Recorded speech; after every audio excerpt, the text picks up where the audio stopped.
Бүгін Кеңесарық ауылында және Аққұм ауылында біз фельдшерлік акушерлік амбулаторияны ашып жатырмыз. Жалпы президентіміздің бастамасымен ауылдық денсаулық сақтау жаңғырту бойынша бағдарламаға сәйкес Түркістан облысында 49 осындай медициналық нысандар салу жоспарланып, оның ішінде 5-еу Төле би ауданында біз жаңа жол, Зертас, Тиханкөл, одан кейін Аққұм және Кеңесарық ауылдарында осындай медициналық пункттерді ашып отырмыз.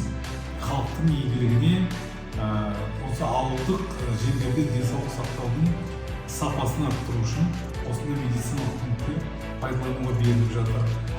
Бұл медициналық пункттерде дәрігерлермен, тиісті медбикелермен толық қамтамасыз етілген заманауи медициналық қондырғылар, құрылғылар барлығы қамтамасыз етілген.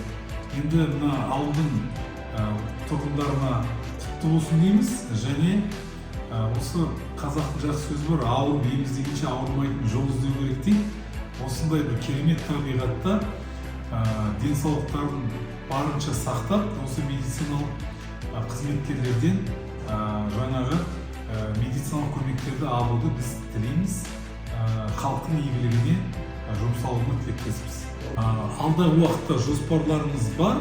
Денсаулық сақтау басқармасының құрылыс басқармасының жоспарында қазір біз өзіміздің ұсыныстарымызды бердік.